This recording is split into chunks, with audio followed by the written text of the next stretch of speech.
ঈদ যতই ঘনিয়ে আসছে, মার্কেটে কেনাকাটার চাপ ততই বাড়ছে।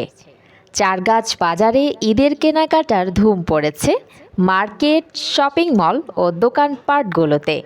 ঈদকে কেন্দ্র করে পরিবার পরিজনের জন্য পছন্দের জামা কাপড় কিনতে প্রখর রোদ আর বৃষ্টি উপেক্ষা করে ক্রেতাদের ঢল নেমেছে চারগাছ বাজারে।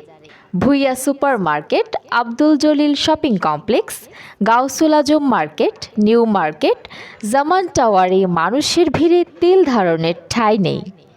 বিক্রেতারা বলছেন, এতদিন ক্রেতাদের খুব একটা চাপ না থাকলেও 2 দিন ধরে আমাদের বিক্রি অনেক ভালো। এখন থেকে ঈদের আগের দিন পর্যন্ত আমাদের ব্যবসা এরকম জমজমাট থাকবে বলে আমরা আশা করছি। মা বাবার সাথে ছোট ছোট শিশুরাও মার্কেটে এসেছেন। বিভিন্ন দোকানে গিয়ে তাদের পছন্দের জামা দেখছেন। চারগাছ বাজারে কেনাকাটায় মানুষের ভিড় আর যানজটে ঈদের আমেজ বইতে শুরু করেছে।